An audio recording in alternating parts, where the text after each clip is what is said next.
This girl has been reborn 13 times, but each time she is tortured and abused to death by the Saintess. Everyone believes the Saintess is the hero who saves the world, but all her power comes from this tortured girl. This country is called the Austin Empire, and the Saintess holds powers equal to that of the Emperor. Once the world was ravaged by monsters with corpses scattered everywhere. People could only feel despair in the face of this disaster, but one day the goddess descended. She brought hope to the people and successfully repelled the darkness. After that, under the goddess summoning, the Saintess appeared. The current Saintess of the Empire is named Lavien, and she is now in the dungeon. In response to others' confusion, Lavien simply humbly expressed that she was unwilling to abandon her followers. She was then taken to a cell. The girl showed a look of hatred when she saw Lavien walk in. Lavien explained that her victory was about to disappear and that she needed the girl's help when she glanced at a glass bottle beside her. Her expression changed instantly as she asked why the amount this time was so small. Seeing this, the knight proactively offered to help the Saintess replenish the victory. The Saintess cheerfully agreed to this. Upon hearing this, the girl showed an expression of disbelief. The knight then stepped forward, drew the holy sword blessed by the goddess, and made a cut on the girl's hand. Soon, an endless stream of blood poured into the bottle. In no time, the bottle was filled and the knight handed it over. Lavien took the bottle, took a sip, and then drank it all without hesitation. Immediately, a surge of power emanated from her, a magnificent victory. Seeing the girl's resentful gaze, Lavien slapped her across the face. "This filthy blood, do you think I am willing to drink it? It's all your fault for being born into this world and stealing my victory." The girl, Dana, stared at Lavien and gradually lost consciousness, swearing in her heart that she would return. After an unknown amount of time, sounds came from outside the door. It turned out that it was mealtime, and Dana knew her opportunity had come as they were about to force-feed her. She immediately controlled one of the people and had them untie the bandages covering her mouth. Dana smiled and thanked the girl who had rescued her. Without hesitation, she bit her tongue, and this was the girl's 14th death. When she woke up again, she heard Lavien's concerned voice. Upon hearing it, Dana fixed her murderous gaze on Lavien. "We are friends, right?" This question made Dana recall the scene from her past life when she was captured. Faced with Dana's cries and pleas for mercy, Lavien mocked her, saying she had never considered her a friend. "To me, you're even more worthless than a sewer rat." Thinking of this, Dana could no longer endure Lavien's false kindness and found an excuse to hurriedly escape the scene. Later, Dana wanted to ask the temple people for some painkillers, but everyone blamed her, saying she couldn't even overcome this small hardship. Just as Dana was about to leave, a strong headache suddenly hit her. But she knew that there were still many things to do, and she needed to return to her room to check the time recorded in her diary. When she discovered that the time was the year 381, she froze. Because the previous rebirth dates were all in the year 382, before the current Saintess' death, could this be the last rebirth? In order to escape the fate of this cycle, she has tried countless times. But no matter what kind of injury she sustains, it is always healed by the Holy Spirit, and the only known way to kill herself is by being bound to a prison's sacred magical artifact. Afterward, Dana came before the goddess statue. In the past, she had been very grateful to the goddess, because as a beggar, she was always hungry. Until she was discovered by the temple people and granted the Holy Spirit, she no longer had to go hungry every day. She found a place that was willing to take her in, but in the end, she still lost everything. She stared at the statue and asked, "Why give me such power? Don't you want me to be used by others anymore?" The girl with the Holy Spirit was supposed to become a revered saintess.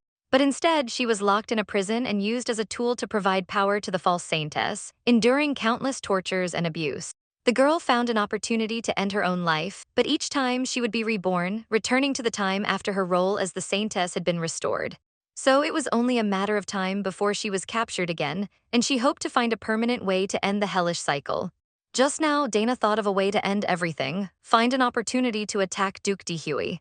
He is the Empire's murderer with countless lives lost at his hands. So it wouldn't be surprising if she attacked him and was immediately executed. The annual temple celebration was about to take place. As one of the 4 great noble families of the Empire, Duke de Huey would certainly attend. With this in mind, Dana accidentally bumped into someone. But at this moment, she completely ignored the insults from the person. She was only hoping that Duke de Huey would completely end her life. Just then, Dana was suddenly called out on the streets. It was the blonde knight Harried. In the past, Dana had admired Harried because of her relatives, but she later became Lavien's knight. And throughout Dana's countless hellish cycles, Harried never once tried to save her. She is a complete hypocrite. So Dana directly ignored Harried's concern and ran past her. At that moment, Duke de Huey was preparing his outfit for the temple celebration. The butler understood that the Duke intentionally wore black clothes to the white-themed temple because of his bad relationship with the temple. Just as the butler was about to suggest the Duke change clothes, the Duke gave a kind glance signaling. So the clothing issue was quickly settled. At that moment, the Duke's two sons noticed that their father was about to leave. The two asked the Duke to bring back some gifts when he left. Dennis wanted the books sold at this year's temple celebration, while Judy excitedly said she wanted her younger sister. Hearing this, Duke De Huey felt a headache. But when he saw Judy's clearly displeased expression and her accusation of him favoring Dennis, he patiently explained to Judy, "If what you want is a companion of your age, I can fulfill that, but not a younger sister. Because your mother is no longer with us, so what does that matter?" Upon hearing this, Duke De Huey suddenly became awkward and didn't know how to explain, so he sought help from Dennis standing nearby. Dennis suggested that adopting a younger sister would be sufficient on their way to the temple. The butler advised not to overthink the matter, saying it was just the young master's whim, but the Duke didn't think so. In order to compensate for the lack of maternal love, he had satisfied their every need, which made them too easily obtain anything they wanted. This also made them easily grow bored with anything, even people. If they could find a good child this time, perhaps it would address the issue for both brothers. On the day of the temple celebration, Duke De Huey sat impatiently in the highest position. At this moment, Dana never expected the distance between them to be so far. Right now, two girls were ordering Dana to go to the warehouse and carry things. However, Dana had reincarnated many times and was already used to such small scenes, so she directly refused them. "I am nobility, and you, a commoner-born orphan, are so audacious." At this point, Dana noticed that Duke De Huey had already left his seat. She quickly stood up and started searching for the Duke's position. But just as she found the Duke's location and was about to chase after him, she was stopped by the red-haired person from earlier. While the two were struggling, the temple staff intervened. Dana then firmly insisted on going to the warehouse to move chairs. She hid the dagger in her sleeve while searching for the Duke's direction. When she stepped outside, she finally found him. Dana rushed up and called out to Duke De Huey, facing the murderer who had killed countless people. She asked the Duke for a chance to speak privately. Seeing that she was wearing the Saintess's backup clothes, the Duke agreed. When Dana reached the Duke's side, she pulled out a dagger from her sleeve. She then plunged it with all her might, but it was easily subdued. "You want to kill me with this?" The Duke then pointed the dagger at the girl's neck and demanded that Dana reveal the mastermind behind her actions. The girl possessed the most powerful Holy Spirit in the world, yet all she wanted was to die. After countless reincarnations through hell, she only wanted to end this endless fate. Just a moment ago, Dana had a dagger held to her neck, but she felt no fear, only a thirst for death. Suddenly, she grabbed the Duke's hand and tried to stab it into her own neck, but in the end, it only left a scratch on her neck. After stopping the girl from committing suicide, the Duke was also in disbelief and began to interrogate the girl about her purpose. But Dana remained silent, kneeling on the ground. The Duke lost his patience and ordered his men to send the girl back to the temple. Upon hearing this, Dana begged repeatedly not to be sent back to the temple, saying that no matter how she was treated, it didn't matter as long as they didn't send her back. "Please just kill me here." Upon hearing this, the Duke ordered his men to release her and then asked Dana her age. When he learned that the girl was only 12 years old, he thought for a moment, lifted the girl's messy hair, and confirmed that she was a cute little girl. After this, the Duke proposed to adopt Dana as his own daughter. However, Dana thought of herself as just a lowly orphan and felt unworthy of being adopted. The Duke furrowed his brows and then explained to Dana, "From this moment on, you are the most esteemed child." Hearing this, Dana's eyes lit up, but she quickly reminded herself not to hold any expectations from others. However, she still agreed to the Duke in order to leave the temple. At this moment, the Duke thought to himself that the delicate girl, who didn't even use a knife, could show such an expression of despair. He then gave Dana what he considered to be a friendly smile.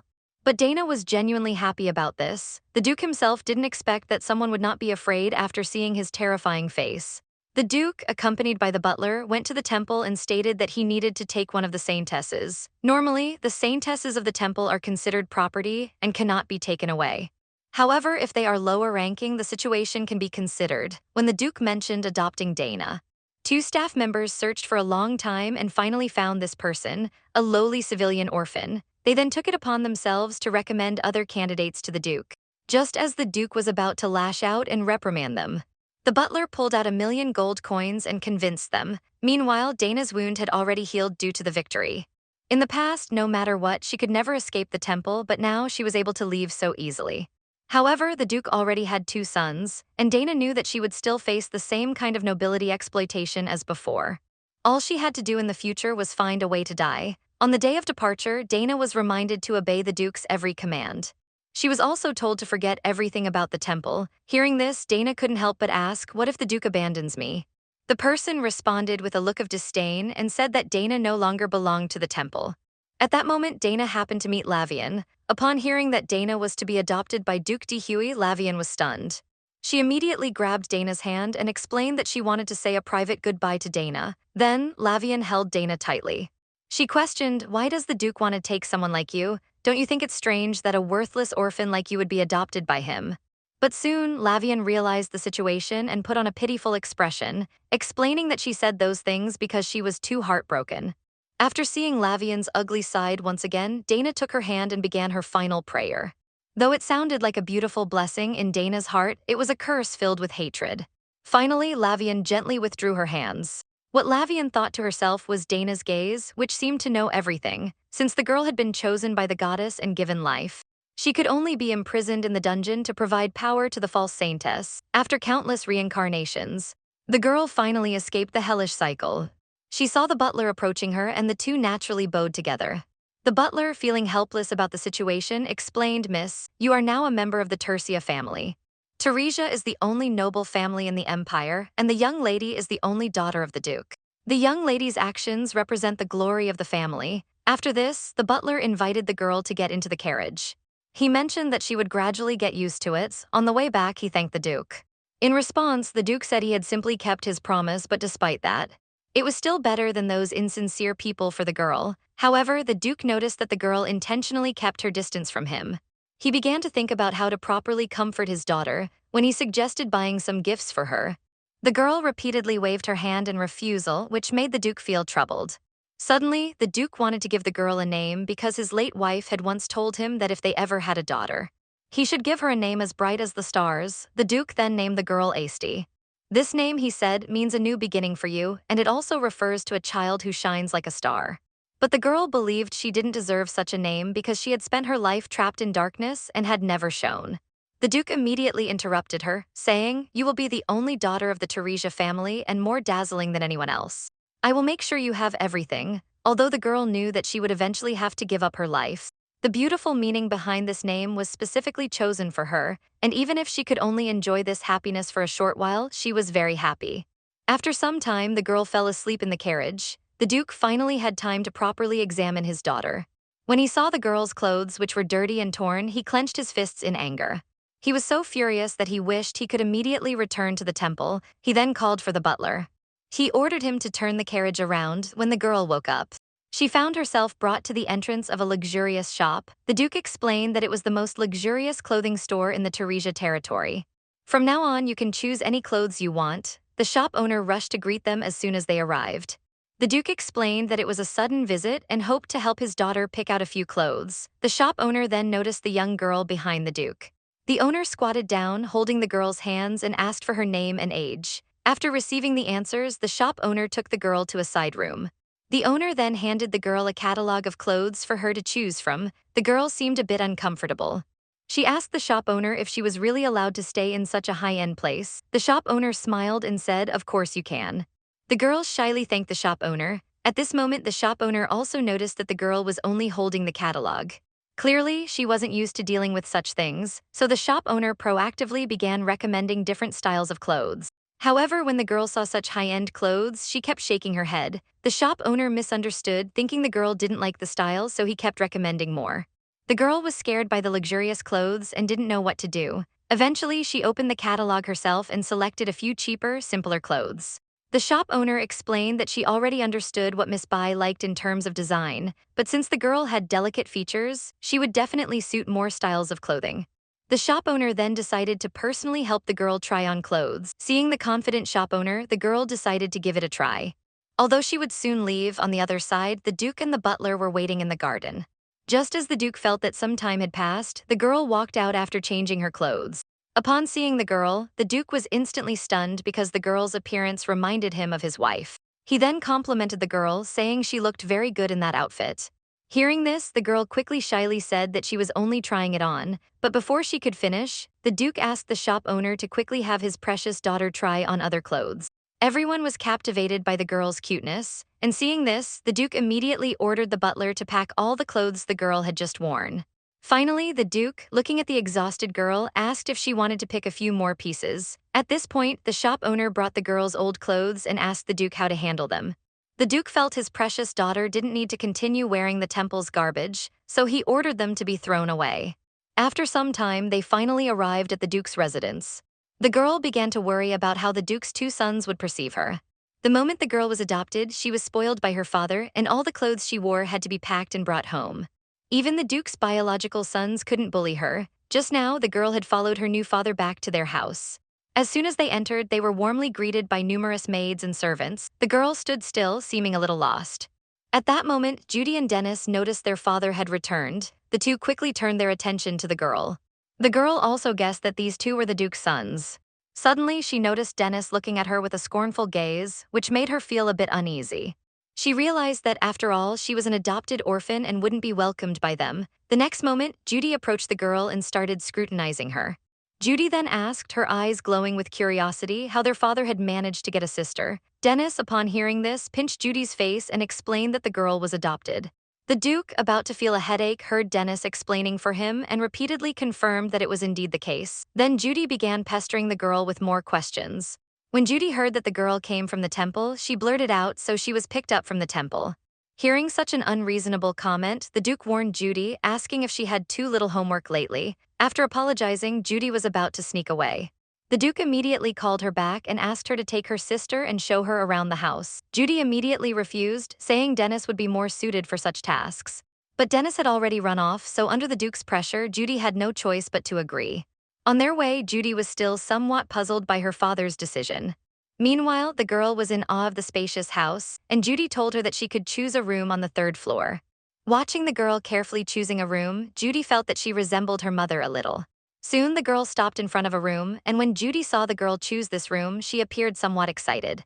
This was the room she specifically used to sneak out and eat secretly, but seeing the girl's beautiful and cute appearance, she agreed, though she needed to take her to meet someone first. Judy then extended her hand to make a pinky promise with the girl. After this, a mediocre person stepped forward and told the two that the Duke was waiting for the young lady.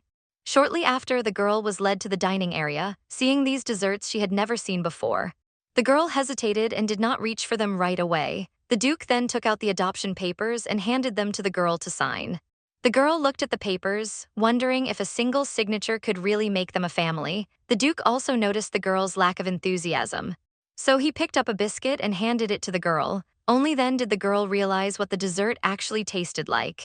Seeing the satisfied look on the girl's face, the Duke promised his daughter that he would ensure she spent every day happily. The next day, the girl woke up from under the bed.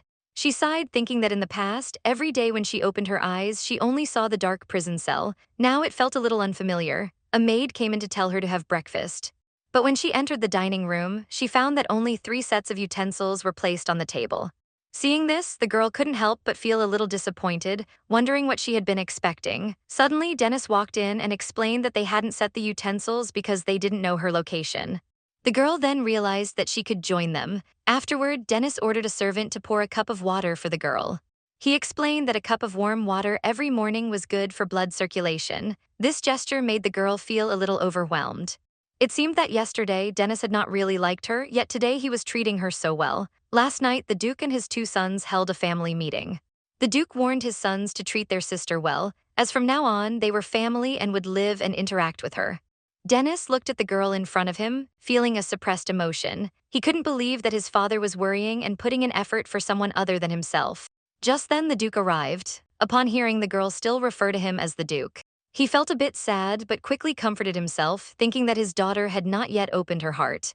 He then told the girl that a lot of effort had been put into preparing the breakfast, but the girl was a little worried, thinking that since she had never used utensils before, she might be disliked for it. At that moment, Dennis began demonstrating how to arrange and use the utensils. The girl realized that Dennis was showing her how to follow his lead. The girl then mimicked Dennis and picked up the knife and fork. The Duke, watching Dennis' actions, felt reassured about Dennis and his handling of the situation. After the meal was finished, the girl learned that she had been invited by Judy as part of their agreement from yesterday. Judy would meet her in the garden at 2:30. Afterward, the maid prepared a lunchbox for the girl. The two of them went to the garden. Seeing that it was almost time, they sat down on a bench to wait. Because the girl had never experienced anything like this in the temple, she felt a little anticipation in her heart, but soon the sky grew dark. Judy still hadn't arrived. The maid was conflicted about whether she should persuade the young lady to return, especially since it wasn't the first or second time that young Master Judy had stood someone up. However, the girl smiled and said she would continue to wait for him because Judy had said he would come, and this was her first ever date. The maid, seeing how understanding the young lady was, felt a bit moved. Soon, a chubby man approached from the distance. Muttering to himself about how Judy already had a younger sister so quickly, he remarked that the girl had just been adopted by the Duke's family and had already been stood up by her brother. Not long ago, Judy had invited the girl to meet in the garden, but after waiting for a long time, she didn't see Judy's figure. Instead, she met a chubby boy. As soon as the boy saw the girl, he realized that this must be the younger sister Judy had just mentioned. He immediately grabbed the girl's arm and muttered how someone like her could be chosen as a sister. The girl, caught off guard by the sudden strength, could barely steady herself before hearing the boy start asking about her price. He then arrogantly declared that he could pay double the amount. In that moment, the girl was reminded of her past experiences in the temple, where she was treated as an object for trade. At this moment, the maid, seeing that she couldn't stop the boy, had no choice but to mention the Duke as a deterrent. Upon hearing this, the boy finally stopped pestering her. He looked at the dazed girl and bluntly said, "A silly girl like you can't compare to my sister at all." He also threatened, saying, "If you dare complain to the Duke, I won't let you off." With that, the boy left.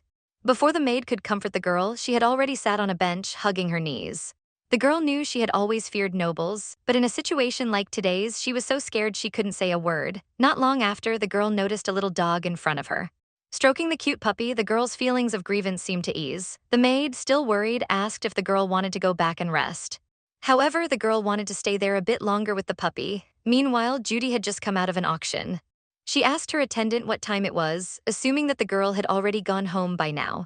Judy figured that all she had to do was apologize to the girl later and it would be fine, but on her way home, she passed by the park and saw her sister still waiting there. Seeing her sister foolishly waiting for so long, she angrily shouted at her, "It's already late, why are you still here?"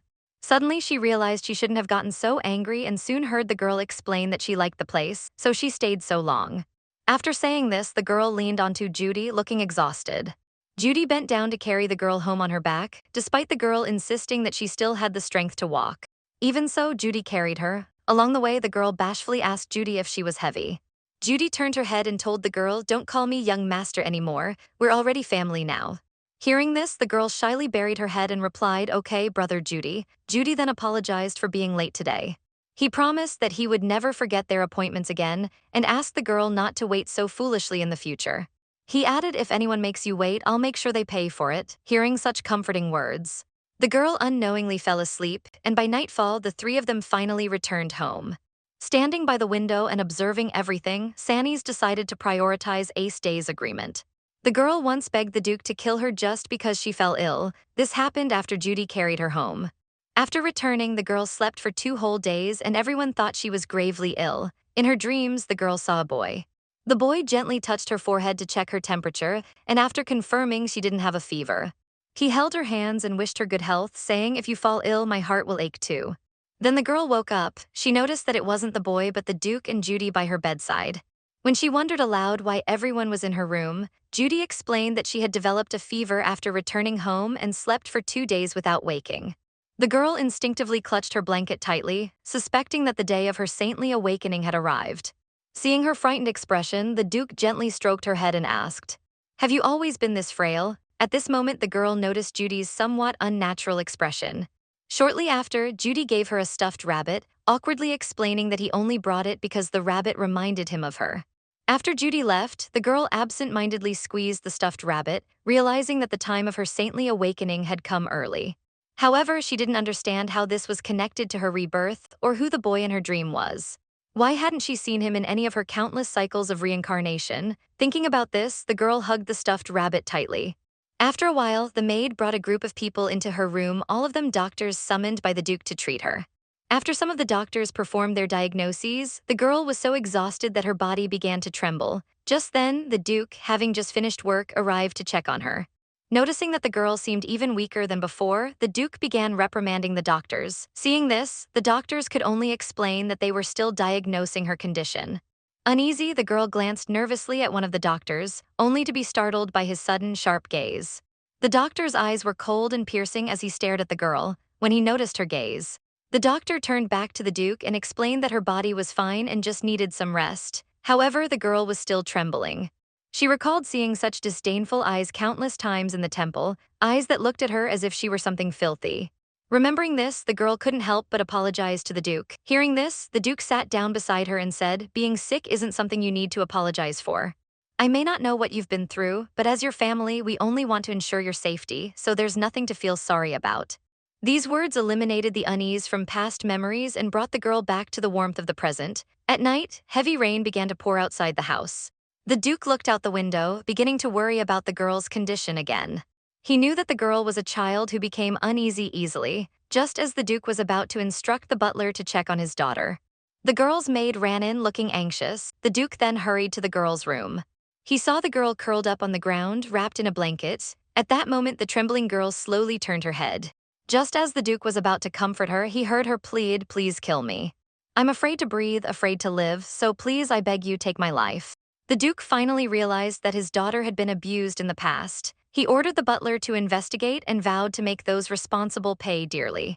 Just moments ago, when the Duke entered the girl's room, he had found her kneeling on the ground, begging him to end her life. This was all because, in the past, whenever it thundered or rained, Lavien would use her bad mood as an excuse to torment and abuse the girl.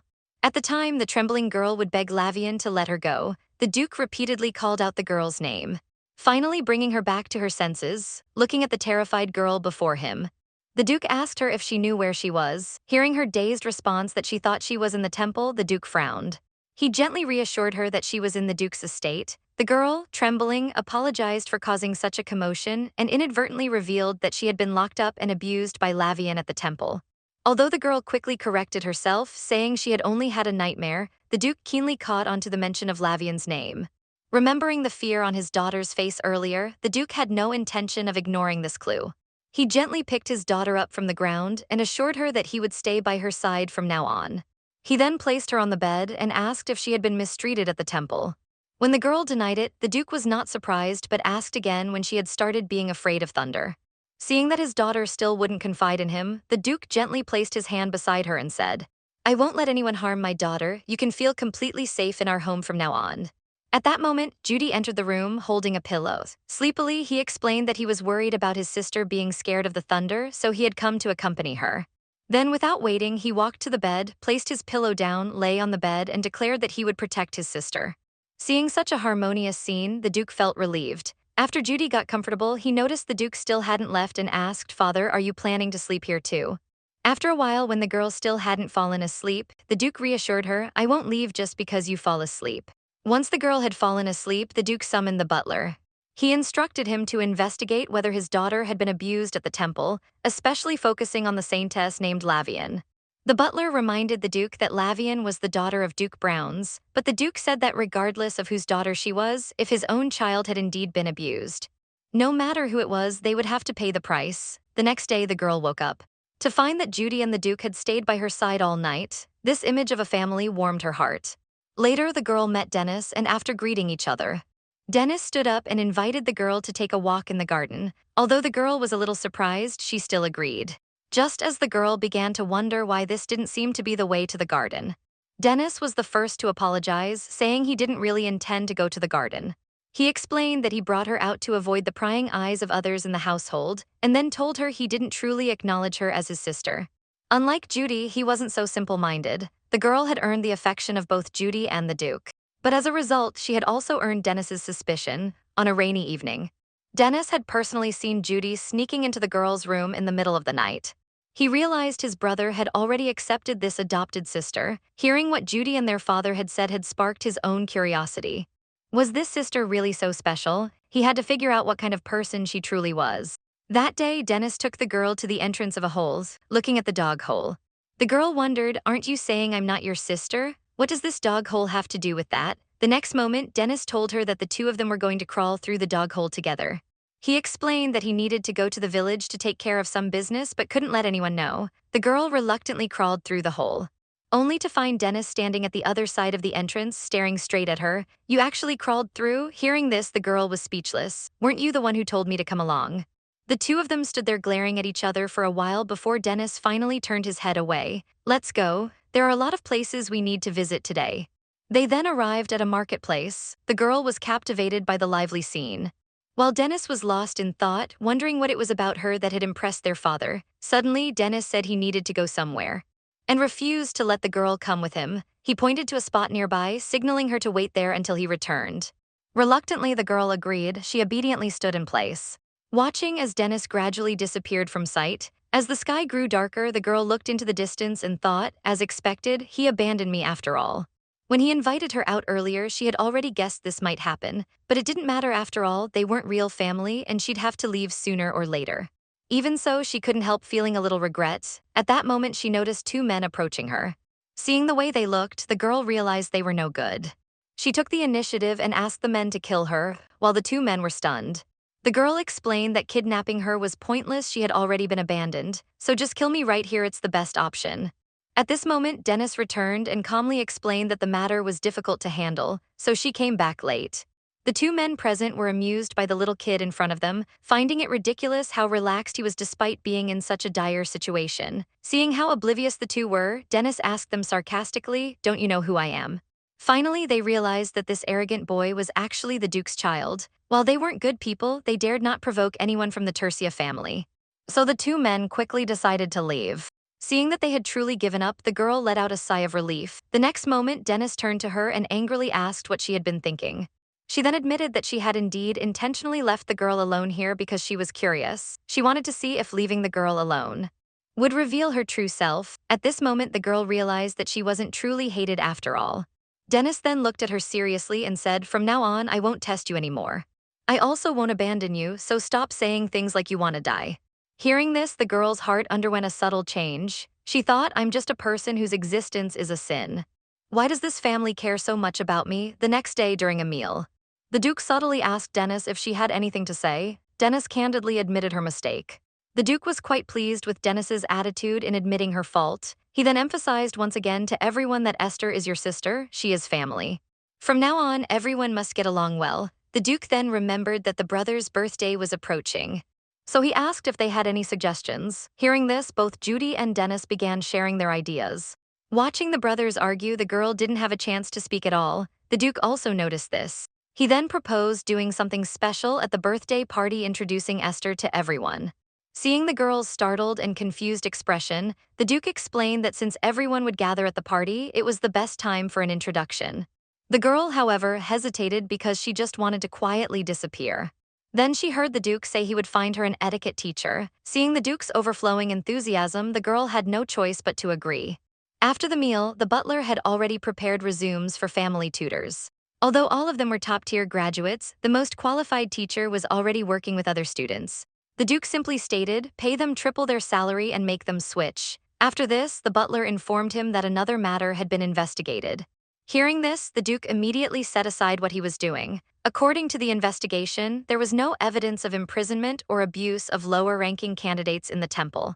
Additionally, Lavien was indeed the daughter of Duke Browns. Before entering the temple, Lavien had already been chosen as the next Saintess and was undergoing training. For someone like her, secretly abusing others in the temple seemed highly unlikely. However, the Duke understood that even without concrete evidence now, he couldn't ignore the despairing expression on his daughter's face.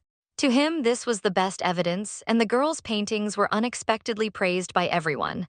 The Duke even had the painting framed and displayed for everyone to see, as the girl's work had surpassed that of the Empire's most famous artists. However, the girl felt inferior about her own paintings because, in the past, her art in the temple was scorned by everyone. People even said her work was something a 3-year-old could achieve. One day, the girl found many painting tools in her room. Enthusiastic about painting, she immediately began to create. At that moment, the maid nearby noticed what the girl was doing. The maid nervously took the painting from the girl's hands, not just because it was exquisitely drawn, but also because the portrait in the painting was of herself. The girl smiled and said it was a gift for the maid. Upon hearing this, the maid happily praised the girl's artistic talent. Just as the maid was about to report this to the Duke, Dennis overheard their commotion from outside and came in. After understanding the situation, Dennis also asked the girl to paint a picture for her. However, the girl shyly refused, saying her paintings were very ugly. Hearing this, the maid anxiously urged the young lady to have confidence in herself. After Dennis's repeated requests, the girl finally agreed, though shyly. While the girl was painting, Dennis observed her with her peripheral vision. Watching her sister's focused expression, Dennis found it amusing. Suddenly, she noticed a golden light shining in her sister's eyes. This scene left Dennis momentarily stunned, but the next moment the girl announced that she had finished. The girl felt nervous, worried that Dennis would be disappointed, but soon she heard Dennis call her name excitedly. Holding the painting in her hands with excitement, Dennis asked why the girl never told anyone about her talent. Upon hearing that the girl had never even studied painting, Dennis patted her sister's head and praised her sincerely, saying, "You're amazing." Then Dennis excitedly ran off with the painting. At that moment, the girl finally realized that she had something she was good at, and she began to look forward to receiving praise from others. Meanwhile, the Duke had just finished the army's training session. She was complaining to the old butler about how the soldiers had recently become lax. Saying they were all unreliable, she then asked where her daughter was. After learning that her daughter was painting in the courtyard, the Duke thought for 0.1 seconds and immediately went to the courtyard. At this moment, the girl was sitting in the pavilion, focused on painting. So focused was she that she didn't notice the Duke approaching. Finally, when she finished the painting and was contemplating her next piece, she realized the Duke was sitting beside her with a smile. The Duke then asked if the girl could paint something for her as well. Seeing the girl's surprised and flattered reaction, the Duke reassured her, saying it didn't matter how the painting turned out. She even put on a mock-sad expression, saying, "If you refuse me, I'll just have to find someone else." In reality, the Duke had recently turned down other offers for portrait paintings. However, by this point, the girl had already been coaxed into agreeing. Seeing her daughter's agreement, the Duke couldn't help but smile. At this moment, the secretary hurried over to report to the Duke. The butler explained that the young lady was painting a portrait for the Duke. The secretary was speechless upon hearing this, especially since she had previously rejected other people's requests. She didn't expect the Duke to overhear the secretary's murmurs. The Duke, noticing the secretary's gaze, subtly warned him with a look, then gently asked his daughter if she wanted to learn painting. "Not just painting, anything you're interested in is fine," the Duke added. The girl thanked her father and then said her painting was finished. The Duke took the painting from his daughter and was surprised. He then called the distant secretary over to take a look. Although the butler and secretary had expected something like this, the quality of the painting still exceeded their expectations. The Duke immediately decided to showcase the painting at the upcoming farm banquet. He then instructed the butler to frame the painting in a display frame, but the butler explained that the frame had already been taken by young Master Dennis.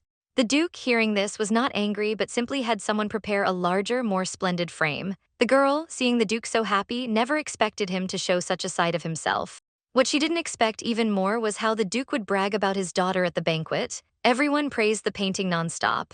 However, one person showed a solemn expression upon seeing it. During that night's banquet, the Duke, bored of watching the nobles flatter each other, suddenly challenged them, asking how the military training had gone. At this, the atmosphere among the guests became delicate and they began to praise the Duke's leadership. The Duke sneered. Then, without holding back, he asked, "Do you truly believe this in your hearts?" Everyone fell silent. At that moment, the secretary approached the Duke and reported that everything was ready. Then, a large display item was wheeled in. Hearing the murmurs of the crowd, the Duke didn't keep them guessing and stood up.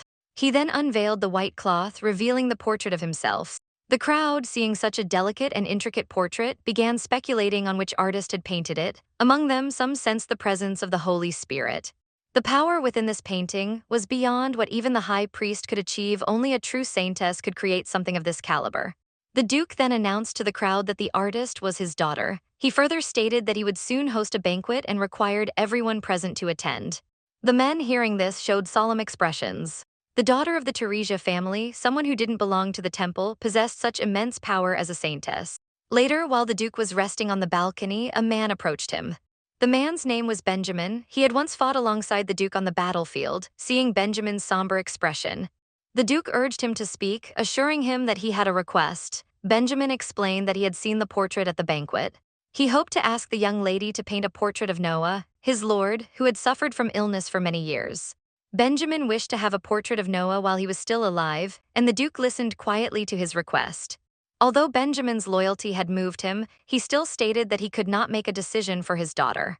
Moreover, he couldn't help but feel a little anxious for some unknown reason. Meanwhile, the girl noticed that the wind apricot tree in the room had blossomed. The maid next to her kept praising the young lady for taking good care of it, but the girl couldn't feel happy at all. This is because the wind apricot is a plant very sensitive to victory, and this particular wind apricot had been brought from outside only a few days ago. Such rapid growth surely meant that her awakening was imminent. If others discovered that she possessed the power of a saintess, she would once again be locked in the temple. Meanwhile, in the temple, Lavien had already been nominated as the next saintess. He displayed a holy aura under the gaze of those around him. The next moment, he arrived in front of the current saintess's door. He explained to the gatekeeper priest that he was delivering medicine for the saintess. The priest, seeing this, began to flatter Lavien, leaving him speechless. He then handed Lavien a vial of medicine, and the two exchanged knowing glances. After entering the room, Lavien saw the emaciated Saintess. He explained that he was here to deliver medicine and then obediently sat by her bed to comfort her. The Saintess said that she had resigned herself to fate, but Lavien urgently urged her to keep fighting. Both he and the temple didn't want the Saintess to leave. The Saintess simply thanked Lavien, who was crying at her side. After the performance, Lavien began preparing the medicine. These were specially sent by his father to assist him. The goal was for the Saintess to recover quickly and return to her rightful place. Lavien smiled as he handed the finished medicine to the Saintess. She was told to drink it all today. At this moment, the girl was asking the maid for more wind apricot seeds. She recalled that the correct awakening time should be in 6 months, as wind apricots are most sensitive to divine power. Therefore, all she needed to do was test how her divine power affected the seeds. She had once been scolded every day in the temple because she couldn't make the wind apricots bloom. Thinking of this, the girl grew worried again. However, when the girl entered the garden, all the wind apricots had blossomed. The scene confused the people in the garden, as it was not yet the season for the wind apricots to bloom. The girl hid behind a tree, observing. She hadn't realized her divine power had reached such a level. At this rate, she wouldn't need 6 months. She would soon fully awaken as the Saintess, just as the girl was unsure of what to do. The Duke appeared behind her. He gently stroked her forehead and asked what had happened. Meanwhile, the boy, having woken up from a coma, did the first thing he could think of: find a wife. Not long ago, the girl had discovered in the garden that her divine power was about to fully awaken. Just as she was unsure of what to do next, the Duke appeared behind her, asking what had happened, staring at the confused girl in front of him. The Duke brushed the girl's hair aside and noticed a red mark on her forehead, which made him a bit angry that his daughter had been injured in a place he couldn't see. Should we just chop down that damn tree? Suddenly, the Duke noticed the blooming windflower in the courtyard. Seeing this, the girl tried hard to explain to the Duke, but before she could come up with a decent reason, the Duke told the girl that he had something to say. The two of them then went to a pavilion. The Duke directly asked the girl if she had such extraordinary holy power while at the temple, perhaps already guessing her identity. After this, he casually mentioned the windflower in the courtyard, which scared the girl so much that she lost her human form. At this moment, the girl could only fiddle with her fingers to ease the awkwardness. The Duke stopped teasing her and told her he had something to ask of her. But when he mentioned needing to go out to paint a portrait, he realized that it was actually a very dangerous task.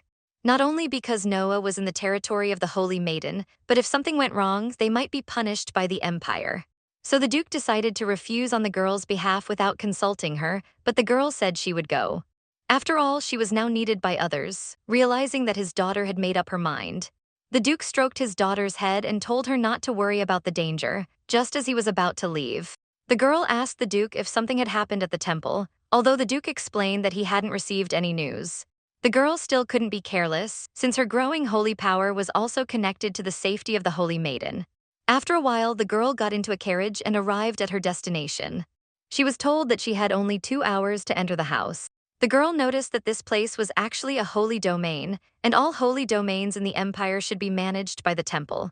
This remote holy domain might have escaped the temple's control. Suddenly, the girl felt a chill coming from inside the room. Without thinking, she pushed the door open and then noticed that someone was lying on the bed. When she approached, she realized that the boy looked familiar, as though she had seen him somewhere. But she quickly stopped herself from overthinking, knowing she only had a short 2 hours. However, in the course of her work, the girl inevitably needed to observe the boy's appearance. She realized that the boy was more handsome than anyone she had ever seen, while the Duke's family was also quite handsome. Only Lavien could be compared to her, looking at the gradually completed outline on the canvas. The girl understood that she would find it difficult to continue painting the face since the boy kept his eyes closed. Suddenly, she noticed that the boy's hand was placed outside. She then sat on the boy's bed, took his hand in both of hers, thinking that someone sleeping here must feel incredibly lonely. Just like how she felt when she was once locked in the temple's dungeon, then the girl shared her victory with the boy. After doing all this, the girl realized she had done something foolish. But just as she was about to let go, the boy suddenly grabbed her hand. This made the girl flustered. The boy then asked what the girl was doing. But when he saw the girl's expression, he suddenly became excited. Seeing this, the girl could only keep apologizing, explaining that she was there to paint a portrait. But the boy only asked for her names. After the girl told him her name, the boy repeatedly confirmed if the person in front of him was really Saintess. He smiled in relief.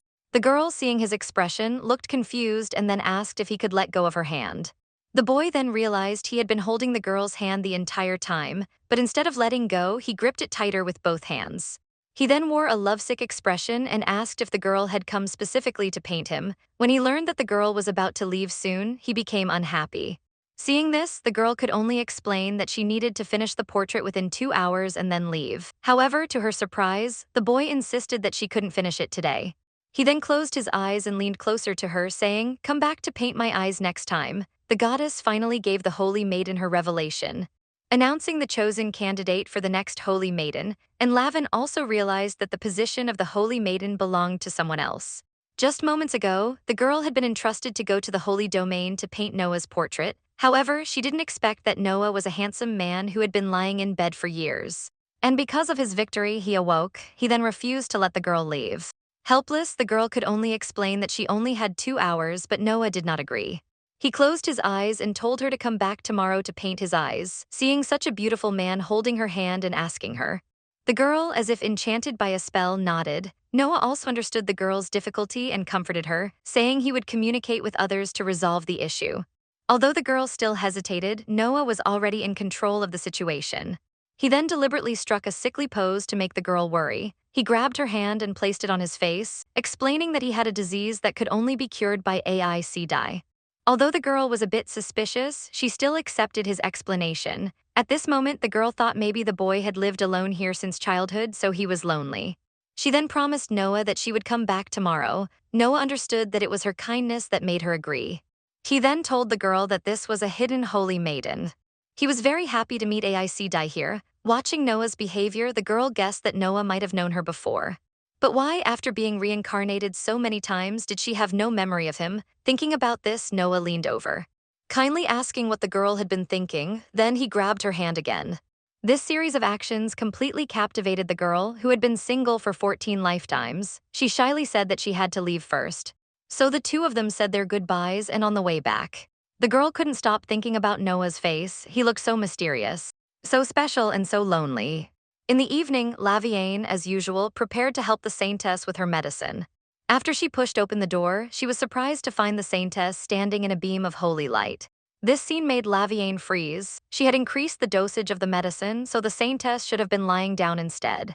The next moment, she heard the Saintess speak. The Saintess had delivered a divine revelation. Lavien pretended to care and moved closer to the Saintess. The Saintess, who would save the Empire in times of disaster, was from the lowest of origins in the Empire. Yet she possessed the highest noble status. She had brown-gray hair and pink pupils. Lavien understood that this description was certainly not about herself. At this moment, the Saintess regained her consciousness and immediately said that what she had just said was nonsense. However, Lavien did not accept this explanation. The Saintess stated that the bloodline of Duke Browns was the only candidate for the Saintess this time. She then looked at Lavien, whose golden hair and crimson pupils puzzled her. She didn't know why such a result had occurred. At this moment, Lavien's mind was occupied with the question of who this brown-gray-haired person was. Lavien received the Saintess's revelation, learning that the next Saintess would be someone else, but she still had doubts in her heart. After all, the goddess had once made an agreement with the Empire that every third generation of the Browns family would give birth to a Saintess. And since her birth, her family had recognized her as the next Saintess. Her father had even said she need not consider any life outside of being the Saintess. Faced with her father's great expectations, Lavien understood that only by becoming the Saintess would she have a future. In order to make her father proud, she had always set this as her goal. With this in mind, Lavien could only comfort herself, thinking that the Saintess had simply become senile. After leaving the Saintess's room, she returned to her usual demeanor. Suddenly, she encountered someone from her family, bringing her a gift and a letter from her mother. This made her a little happy, but upon learning that the Duke would soon arrive at the temple, Lavienne's expression returned to calm. She then inquired about the status of her fiancé. The awkward explanation was that he was still in a deep sleep, so there had been no reply. This answer made Lavienne lose her patience entirely. After all, it had been a full 3 months, and her fiancé's illness could only be suppressed by the high-ranking clergy of the temple. Such a long time spent in deep sleep suggested that the relationship between the royal family and the temple had worsened. The clergy might even have prepared to give up on him. She could not allow such a thing to happen. Immediately, Lavienne instructed her attendant to prepare for her departure. Though the attendant guessed her intentions, they still couldn't persuade Lavienne. She told the attendant that this matter must be kept secret from the Duke, and she would sneak out. She had to see Noah meanwhile in the holy domain. Noah felt that his body had improved significantly. In the past, no matter how the clergy used holy power, they could not restore him to this level. Thinking of Aistai's shy and cute appearance, Noah clenched his hands and prayed that he could see her again soon. At this moment, Benjamin pushed open the door and walked in. He saw Noah sitting on the bed, greeting him. He hurriedly knelt down and asked how Noah was doing. Noah smiled and explained that he had slept for 3 months and all his ailments had been cured. He then asked if Benjamin had called for Esda. Benjamin understood the situation and knew what was going on. Indeed, his earlier guess had been correct. Only Esda's victory could save Noah. However, when he heard that Esda needed to stay here, he found himself in a dilemma. Noah also understood the difficulty of the situation. He had already learned in his dreams that Esda was now the Duke of Tercia's daughter. Thinking about the Duke's strong personality, he decided to think this over more carefully. At this moment, Benjamin reminded Noah that Lavien had sent a message. Soon, Lavien would personally come to visit Noah. Seeing this, Noah instructed Benjamin to arrange for Esda to come again as soon as possible, thinking about his past relationship with Lavien. Noah knew he had to put an end to his entanglement with Lavien. The Empire's most distinguished palace maid had become obsessed with a man who slept 48 hours a day. After just 2 hours of interaction, this 14-year-old girl who had never experienced love in her life was already unable to free herself. Though the girl didn't even know his name yet, she was already looking forward to their next meeting. That day, the Duke and his secretary were discussing the private tutor they had arranged for the girl. The 985 graduate had done well in the competition. In a couple of days, he would come to visit. At this moment, the Duke noticed Esda in the room. He walked over and informed her of the news, seeing the confused expression on the girl's face. The Duke patiently explained, "I mentioned before that I would find you a tutor, and this young man graduated as the top student from the academy. You should be able to learn a lot from him." The literate girl felt deeply moved. No one had ever been willing to do so much for her. She then thanked the Duke and said, "I will work hard to learn." Afterward, Dennis also learned of the situation and, along with everyone else, awaited the arrival of the tutor. But to everyone's surprise, the Duke himself seemed to be the most nervous. At this point, Dennis suggested that he also wanted to attend the lessons. After saying that, he glanced at Esda. The Duke hadn't anticipated this situation. After all, in the past, Dennis had claimed that only one person could focus on their studies at a time. Soon, the tutor's carriage arrived with full privileges. The person was none other than James, the top graduate of the 985 program. The Duke warmly invited him into the living room, and at the Duke's gesture, the 2 children introduced themselves to James. Afterward, James smiled at Esda and stated that they needed to start the lessons immediately, saying that the money could be discussed later. The Duke, seeing how considerate the tutor was, naturally didn't refuse. The group then followed the maid to the study room. Suddenly, James stopped and asked a bold question, "Your Grace, are you going to attend the lesson as well?" However, the Duke already wore a look of this is only natural, making it impossible for him to refuse. Seeing that his father could attend the class, Dennis naturally got permission as well. Soon after James began the lesson, the Duke and the secretary stood at the back observing. Seeing Dennis and Esda getting along so well, the Duke showed a satisfied smile. At this time, Ace had already found joy in learning, even though the imperial history and goddess legends that James had shared were things she had already heard and translated in the temple. After James finished his lesson, he finally noticed. The 2 children had a look of wanting more. He politely asked, "Do you want me to continue a bit longer?" The reserved Ace turned into a curious child, eagerly awaiting the next part. After receiving the Duke's permission, James began to explain the next segment. At this moment, Judy had just returned from his training session at the academy. After confirming that everyone at home was safe, Judy's eyes grew cold and fierce. "Now I'm going to collect the debt." It turned out that after the chubby boy bullied Ace that day, the maid had reported to Judy, though Judy knew he had his own faults. He still wouldn't let go of the person who called his sister a beggar. He went to the place where the chubby boy often hung out. Soon the chubby boy's lackeys surrounded Judy. The next moment the lackeys heard Judy's cold voice. "Where is that guy, Sebastian?" However, the chubby boy had already run off to the countryside. At that time, he felt extremely uneasy because when he had received Judy's request to visit, he had already known Judy's intentions. The next moment, Judy's voice rang out from outside the door. "Sebastian, you're here, aren't you?" Seeing the chubby boy in this place, Judy revealed a sinister smile. He threw the lackey he was holding onto the ground and walked toward the chubby boy, despite the chubby boy already kneeling and apologizing. He couldn't avoid getting beaten by Judy. Then Judy sat in the higher position and asked the chubby boy why he wasn't hiding at home. "I know everything about what you've done to my sister. Do you want to die?" However, the chubby boy, for some reason, thought that Judy was making him lose face in front of his lackeys. He yelled at Judy, "What did I say wrong? She's a beggar, not your sister." Judy immediately lost his temper. He beat the chubby boy again. "If you say anything like that about my sister again, it won't be so simple." Then Judy crouched down and reasoned with the boy, asking, "Does it hurt a lot?" "My sister was hurt by your words far more than you were by the beating." Thinking of this, Judy began to blame himself for standing the girl up that day. Because of Sebastian's insult, Ace had secretly been upset for a long time. If he hadn't called Sebastian over that day, perhaps his sister wouldn't have gotten sick later. Afterward, Judy ordered Sebastian to go home and apologize to Ace. The chubby boy was about to retort. But seeing Judy's determined expression, he had no choice but to agree. After this, Judy couldn't wait to go home to see his sister. At this time, Ace was doing the homework that James had left behind. Somehow, she began to think about helping to paint the portrait again.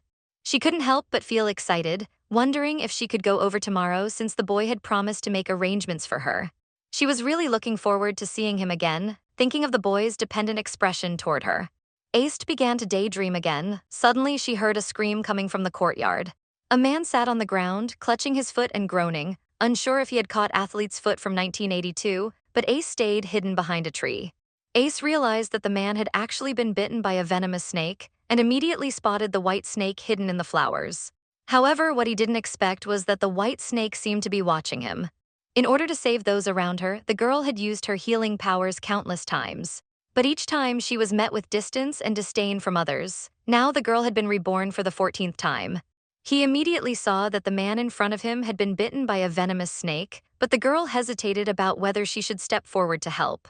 Suddenly, hurried footsteps sounded behind the girl. It was the girl's maid, urgently telling her to go inside to avoid being bitten by the snake. But the girl didn't care. She could sense that the white snake had attacked to protect the child in its belly. She also believed she could communicate with the white snake, so the girl decided to act again. When she came before the crowd, everyone was concerned about her safety, urging her to come back. This was also the reason the girl decided to show her power. These workers were always kind to her. They would bring her flowers when they were near or secretly make sweets during their spare time. Perhaps in the future they might be afraid of her because of her special abilities, but at that moment these people felt like family. So the girl resolutely approached the white snake, expressing her understanding of its behavior in protecting the child. She also promised that no one here would harm it. Immediately, the white snake crawled toward the girl.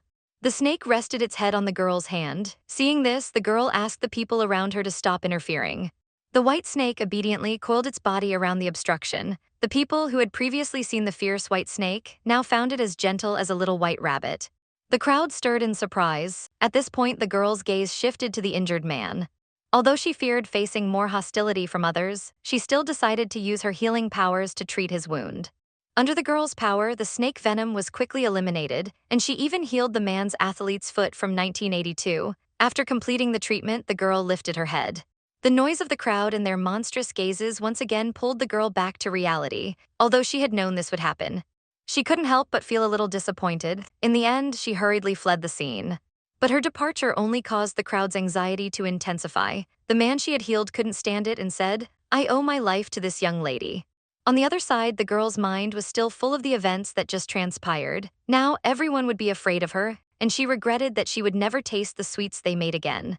Seeing the girl upset, the white snake gently pressed its head against her face to comfort her. At the same time, Dennis witnessed the entire incident from the window.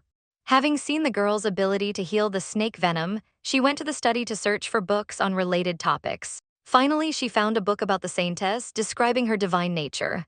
She could communicate with almost any animal. The Saintess's divine power was something no one and no force could apply. And due to the healing abilities granted by the divine power, the Saintess was revered as the savior of the empire. Dennis also found a way to verify the Saintess in the books. The verification included large-scale blooming of flowers with wind attributes, or the color of the eyes changing to gold when using the divine power. He recalled how his younger sister looked when she drew for him. Dennis believed his sister must be the Saintess. He began to wonder if his father had already known this outcome when he adopted his sister. However, the Saintess in the temple was not yet deceased. The Empire had never had two Saintesses at the same time, which left Dennis somewhat confused, but the temple certainly didn't know about his sister being the Saintess. Otherwise, his father would never have been able to adopt her. If the temple found out, it was highly likely his sister would be taken away. Dennis would absolutely not allow such a thing to happen because Ace Day was his family. At this moment, the girl returned to her room and warned the white snake not to bite anyone randomly. The white snake wagged its tail like a puppy, showing obedience. The maid, however, was still concerned about the girl's safety. In response, the girl reassured the maid to not worry. "All right, how should I explain this to the Duke?" The girl paused and began to think. At that moment, the white snake crawled out of the basket. It climbed up the girl's hand and eventually rested its head on her face, telling her it didn't want to leave. So the girl decided to name the white snake Ziobai, and the white snake was very pleased with the name. Suddenly, a glowing light appeared on the girl's hand. This was the symbol of the Saintess's identity. A few days ago, when she had fainted and woken up, this had already appeared. Now it was becoming increasingly apparent. Ziobai also showed concern for the girl at this moment. Perhaps because of the previous healing, the girl began to feel a bit drowsy. When the maid finished her work and came to check on the girl, she found the girl was peacefully lying with Ziobai, asleep under the holy light of the night. Noah sat by the bed, having arrived later than expected. What could be done? "I have many duties to attend to and can only come out at specific times," said the man who was Lavien. When he approached Noah, he realized, "You're awake, no one should have treated you. No matter what, I'm still a prince of the empire, yet you're just a lower-tier Saintess's descendant. How could you have so many duties?" "What nonsense are you speaking, Noah? I'm not a Saintess descendant, I am the next Saintess," she said, "and also I am your fiancé, Prince Noah." The fake Saintess finally arrived at her fiancé's residence. Only then did she realize that what she had once thought was hers was never truly hers. At this moment, Lavien still believed she was the only chosen one to be the Saintess. She was also still Noah, the Prince of Austin Empire's fiancé, because this was a well-known secret among the Empire's elite. The daughter of the Browns family would always become the Saintess every third generation. Lavien smiled upon hearing Noah's acknowledgement. "I thought you had forgotten while sleeping," she said. He had been raised with all the education about the Saintess since childhood, and his father had always taught him about the Saintess's duties and responsibilities. So he firmly believed that he could only be the Saintess, and no one was more suited for the position than him. Noah didn't argue. He knew that Lavien had put in a lot of effort for the Saintess. It was also because of his relentless efforts that the two had an engagement, but Noah still reminded him that greed would ultimately bring disaster. "If you continue to covet things that don't belong to you, you will eventually regret it." Lavien furrowed his brow, not understanding the meaning of Noah's words. "Think for yourself, is there anything you're greedy for?" Lavien believed such a thing could never happen. "In fact, what is it that isn't mine? My future as the Saintess means there's nothing I can't have." Noah looked at Lavien. "Is this your choice?" At that moment, Lavien suddenly realized the atmosphere of the conversation was not what he expected. Just as he was about to salvage the situation, Noah's cold voice shocked him. "Didn't Duke Browns cancel the engagement when I fell ill?" To this, Lavien could only awkwardly explain that it wasn't his own will. Noah let out a light laugh. "The engagement is already annulled. Do you think it would change just because of your own will?" Ravien's expression darkened, but Noah was still unyielding. "No matter what, I am a prince of a nation. I should have the right to choose." Seeing Noah's indifferent attitude, Lavien was confused. He didn't understand why Noah was so fearless. So he reminded Noah that only the Saintess could cure his illness. Noah turned his head. With a meaningful look, Noah said to Lavien, "It seems you're very sure it's you." Ravien's eyes narrowed suddenly, because he thought of the old Saintess and the prophecy about the future Saintess, which did not refer to him. Meanwhile, at the Duke's mansion, Judy had just learned that his sister had brought a snake back. It had bitten someone in the backyard, and his sister had taken care of it. This made Judy very worried. What would happen if something happened to his sister? After thinking for a moment, he decided to sneak into his sister's room to check. On his way to the room, Judy regretted spending so much time lecturing Sebas. If not, he wouldn't have let such a dangerous creature be near his sister. He quietly opened the door.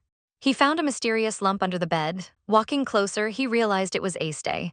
He didn't understand why his sister would sleep under the bed. Just as Judy was quietly covering his sister with a blanket, he suddenly noticed a pair of eyes staring at him from under the blanket. Judy almost screamed in fright. The noise also woke Aiste, who curiously crawled out of the blanket. Seeing this, Judy quickly grabbed him and pulled him close, noticing Judy's terrified expression. Aiste followed his gaze to the blanket and told Judy that there was no danger. Then the little white snake crawled up from Aiste's hand. Look, this kid is very well behaved and obedient. The girl reborn as the 13th finally expressed her feelings. In the past, she had been chosen by the goddess and achieved victory. But she was imprisoned by the temple and used as a tool to provide power to the fake Saintess, just when she was desperately seeking a way to escape. By chance, the girl was adopted by the Duke and for the first time had a family. Under the Duke's love, she was no longer as sensitive as she once was. She no longer had a fragile heart that would be hurt by every little disturbance. Now she was no longer timid and was able to express her thoughts. She wanted to adopt the white snake as her pet, but seeing the snake's size, Judy realized this was no ordinary snake. Although Aiste had the ability to tame the white snake and prevent it from attacking others, Judy still didn't dare to approach it easily. When asked if the Duke would allow them to adopt the little white snake, Judy felt that based on his personality, he would probably not agree. Suddenly, he noticed that his sister's way of addressing their father seemed distant. Despite having been in the house for so long, she still addressed him so formally. Aiste also felt ashamed. Although he already considered them family in his heart, for some reason, he still couldn't call them father out loud. At that moment, Judy came up with an idea. He whispered his plan to Aiste, who instantly became shy. The next morning, everyone gathered for breakfast. Seeing them chat enthusiastically, Aiste felt awkward and didn't want to interrupt the atmosphere to bring up the white snake issue. Just as he was thinking about whether to wait until after breakfast to speak, Judy noticed Aiste's unease. So he turned to the group and told them that Aiste had something to say. Instantly, everyone's attention turned to him. The Duke also encouraged him. When Aiste mentioned that he wanted to adopt a pet, the Duke wasn't surprised. He was eager to fulfill his daughter's requests, but when he heard that she wanted a snake as a pet, he was stunned. Reluctantly, he asked if it was a harmless, non-poisonous pet snake. Judy reminded him that it was a venomous snake. The Duke decisively rejected Aiste's request. However, Aiste still tried to argue. He told the Duke that he had the ability to control the little white snake. However, even sorcerers found it difficult to control snakes. If he were bitten, creating an antidote would be extremely difficult. Although Aiste understood that the Duke was only refusing out of concern, he still felt upset. At that moment, Aiste heard Judy quietly remind him of the strategy they discussed last night. This made Aiste blush with embarrassment. It turned out that Judy had already predicted that their father wouldn't approve of adopting such a dangerous animal. So Judy had suggested that Aiste try to appeal to the Duke's preferences. As a result, Aiste, after a long time, called out, "Dad." The Duke looked at Aiste in surprise. He knew that the Duke refused out of concern, but would this one time work? His daughter wanted to adopt a venomous snake as a pet, but the Duke firmly disagreed. Following Judy's advice, Aiste used his best pouting tactic, asking, "Please, just this one time, can I have it?" As soon as he said it, he started regretting it, seeing the Duke standing there stunned and motionless. He became even more afraid that he might be scolded. However, the Duke merely let out a sigh. He asked, "What did you just call me?" Aiste was about to apologize when the Duke interrupted him. "From now on, always call me that," remembering the first time he saw Aiste and the despair on his face. The Duke was touched. Now Aiste could call him Dad. Perhaps his heart was beginning to open up. Then the Duke agreed to his daughter's request to raise a snake, reminding her to be careful as it could be dangerous. Aster nodded, indicating that he understood, and Judy and Dennis were happy for Aster. Then the Duke asked if Aster could repeat what he had just said. Aster tilted his head and called out, "Dad." The Duke felt very pleased and, having some work to do, left first. The secretary hurriedly followed him. After leaving the room, the Duke let out a long sigh and told the secretary about what had happened today. The secretary was very surprised to hear that the little master had finally opened his heart to the Duke. Although the Duke had become concerned about his daughter consuming demonic food, the house had become much livelier since the young lady arrived. At this moment, the Duke decided to give his precious daughter a gift and asked the secretary if he had recently discovered a diamond mine. Yes, but the mine was relatively small and had not yet been developed. Hearing this, the Duke immediately decided to give the mine to his daughter. The secretary's heart nearly stopped. He urged the Duke to reconsider, saying that this age was the time when people liked shiny things, wasn't it? Knowing he couldn't convince the Duke, the secretary said he would deliver the documents to the study soon. In the garden, Aster, who had just finished walking, was sitting on a bench resting. Suddenly, he heard a noisy sound nearby. He opened his eyes to find the man who had been cured of snake venom not long ago.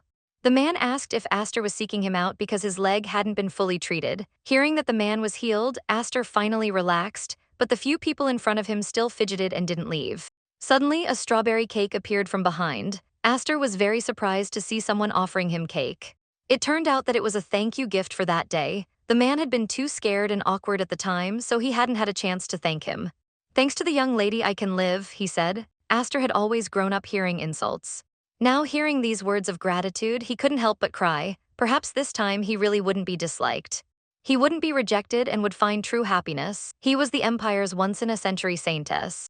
Yet in the past 13 lifetimes, he had lived a miserable existence, always hunted by the temple no matter how he resisted. The temple had imprisoned him, using him as a tool for victory, to escape the cycle of hell.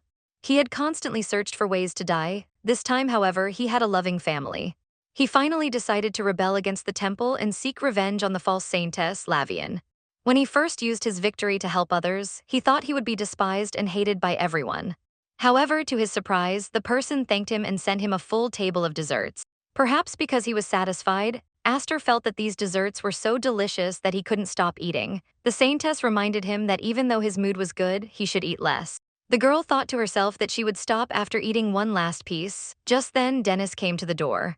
As he asked what his sister was doing, he walked into the room. Aster fed Dennis a bite.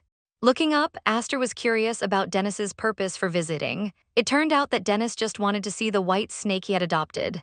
The white snake was obediently coiled in the basket, but when it saw Aster, it couldn't help but snuggle up to him. Dennis hadn't expected that his sister could tame snakes, but he still reminded her to be careful. "This is the most poisonous type of snake among all serpents." It was at this moment that Dennis revealed his true purpose. He wanted to confirm whether his sister had any worries. As her brother, he would surely help her find a solution. He had already guessed that his sister, as the Saintess, had many struggles, seeing his brother wave goodbye. The emotions that Aested had been hiding deep inside finally erupted. The white snake believed its master had been wronged. But in truth, he felt a happiness he had never experienced before. He no longer wanted to die. He had always believed that the warmth before him was temporary and that the moment the Saintess awakened, the temple would once again capture her and return her to the dark dungeon, but now he wanted to live. His family had given him warm affection and endless warmth. Aested tightly grasped his skirt. Knowing this meant he would have to face Lavien, the one who caused him 13 lifetimes of suffering. Suddenly, Aested stood up abruptly. Even if Lavien was once again chosen as the Saintess by the temple, he would not sit idly by.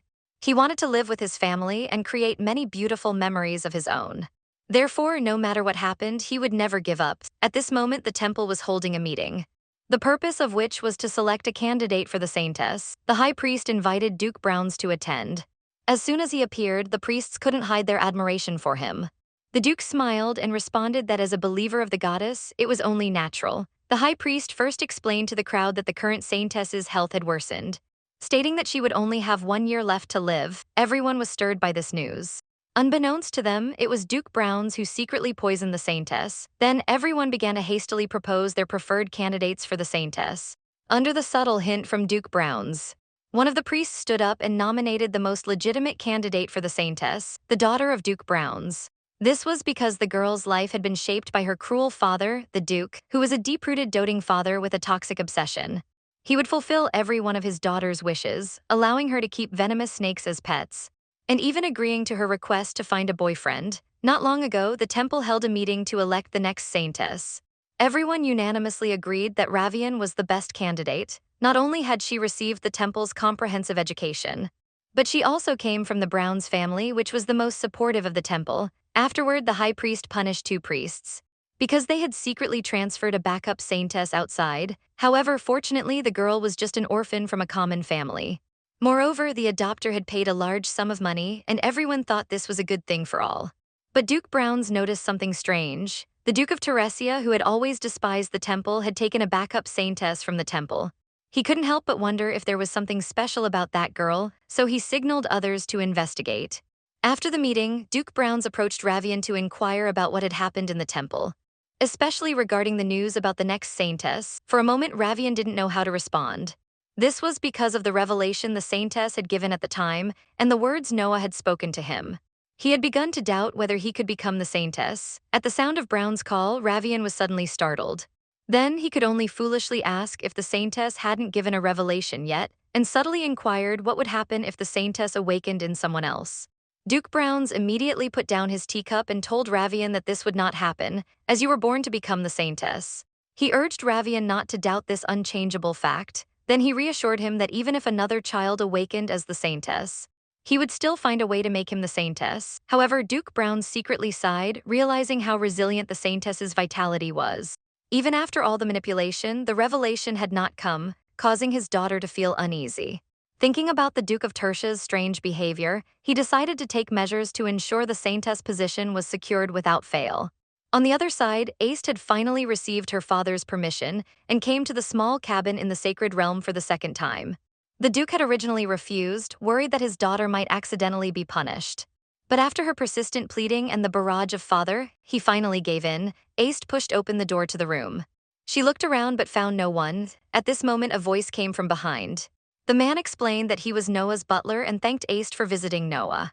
Seeing the man's gentle smile, Aist let down her guard and belatedly introduced herself. The man then led Aist to Noah's room. Hearing that Noah was still sleeping today, the girl couldn't help but feel a little puzzled.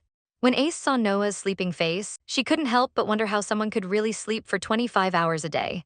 At this moment, the butler politely excused himself, leaving Aist and Noah alone together. The girl had come with the intention of fulfilling her earlier words, recalling how when she first came, Noah had been sleeping like a dead pig in the bed. She decided to repeat her previous method of healing Noah with victory. As continuous energy flowed into Noah, he gradually began to wake up. When he opened his eyes, he saw Aist beside him. Aist hurriedly explained that she had come to draw his portrait. But Noah didn't care about such trivial matters. As long as he saw Aist, he could be happy the whole day. He struggled to sit up from the bed and stretch his muscles, thanking Aist for keeping her promise. Then he told Aist that before she painted him, he had something else to ask her to do. He then led Aist to the backyard of the small cabin, which was a place where Noah sought spiritual solace. Seeing that Aist seemed to have something to say, Noah coolly asked her to call him by his name, Noah. He would be happier if she called him by that name, so Aist hesitantly said Noah. Then she began to ask what the butler meant by saying he had slept for several days. Noah teased Aist for caring so much about him. He then explained that he had contracted an incurable disease, so most of his time was spent in deep sleep. The name of the illness was God's curse. Originally, life on this world was endowed with vitality from birth, but if one were cursed by the gods, once they fell ill, their vitality would vanish, and only divine power could replace it to delay death. Aist had once read about this illness in a book at the temple. It was said that those who contracted it would die before adulthood, and this was also why Noah could only live in the holy domain, where divine power was abundant. But now, things were different because of Aist's appearance. Noah asked Aist if she remembered she had something to ask. Aist looked nervous. Noah smiled and comforted her, saying it wasn't a difficult matter. She only hoped that Aist could always stay by her side in the future. The Saintess, chosen by the goddess, received eternal life through divine power granted by the goddess's favor. But she was locked in the temple, reduced to a tool providing power for the false Saintess. She was forced to eat spoiled food every day, and anyone in a bad mood could freely beat her to vent their frustrations. Even those she once admired would, in order to please the false Saintess, peel her skin and take her flesh. Yet despite this, Aist still fantasized about Lavien releasing her, but unfortunately Lavien only saw her as a mouse. It was all because of her that she lost the Saintess position that should have been hers, and this cruel woman was Aist's half-sister. To the outside world, Lavien was always so kind and powerful, but no one knew the filthy heart that lay hidden beneath her pure exterior. She tortured Aist until her body was covered in wounds, until she could no longer endure and chose to end her life. But because of her overwhelming divine power, each time she died, she would be reborn back to the moment she was first brought into the temple. Then she would go through the same painful torment again and again. Over time, Aist completely lost any thought of resisting Lavien. She just wanted to find a way to escape this hellish cycle. Finally, on her 14th rebirth, she succeeded in finding a family who would love and protect her and met the boy who wanted to spend his life with her. Hearing Noah suddenly say she wanted to stay by her side, Aist, who had been single for 14 lifetimes, blushed immediately. She realized that there was no distance between her and Noah. Before she could respond, Noah smiled and thanked Aist, saying that because of her, she was able to stand up again. That was why she wanted to ask Aist, who had experienced so many victories. It turned out that Noah had contracted a divine ancestral disease, requiring a large amount of divine victory to replace her vitality in order to survive. But Noah's condition was particularly severe, and even with the victories of 3 high priests, it could only keep her alive for half a day. Thinking about this, Ace's expression darkened. Could it be that Noah knew about her identity as a victor and wanted to use her just like Lavien? Suddenly, a call brought Ace back to reality. You look unwell, Noah said, and before Ace knew it, she had come closer. Are you feeling unwell? As she spoke, she tightly grasped Ace's hands. If you feel this is rude, you can refuse me. I don't want you to feel troubled by this, just follow your heart. Such gentle words caught Aisteg completely off guard. Clearly, Noah needed the divine power more than anyone, yet she wasn't forcing it and was instead thinking about Aisteg's well-being. So Aisteg agreed to Noah's request to come back to this place to find her, but only after getting her family's approval. Having always been used as a tool, this was the first time she had spoken up on her own, stumbling over her words, but this only made her seem more adorable. This made Noah smile involuntarily. She was very grateful that Aisteg was willing to do these things for her, and as repayment if Aisteg ever needed her help in the future. She would be completely at her disposal. Just then, a gaze enveloped Aisteg completely. She quickly turned her head but saw no one. Although Noah said that it was just the two of them around, Aisteg could clearly feel it. Suddenly, a woman far away in the temple sharply opened her eyes. She was the current saintess of the temple, but due to her illness, she could only remain bedridden. At that moment, she looked utterly incredulous. She clearly saw the power of the next saintess manifesting within that child. However, according to the prophecy, the next saintess should have been Lavien from the Bronze family. Could it be that the prophecy had changed? Just as she was filled with doubt, Lavien's voice could be heard outside the room. She initially thought of getting out of bed to welcome her but suddenly froze. Lavien not only claimed to have become a candidate for the Saintess, but also ordered the priests at the door to increase the dosage of the Saintess's medicine from now on. Upon hearing this, the Saintess realized that her current condition was all thanks to Lavien. In the past, every time she took medicine, it was actually poison that weakened her divine power, and she found it hard to accept this reality. In her shock, she accidentally knocked the photo frame from the bedside to the floor. The two people outside heard the noise from the room. Lavien opened the door. Has the Saintess gotten up? She asked, only to find that the Saintess was peacefully sleeping in bed. After Lavien left, the Saintess already had a plan in her mind. She absolutely couldn't let Lavien's plan continue. She had to find that child quickly, as she was the true successor of divine power, the next Saintess foretold by the prophecy.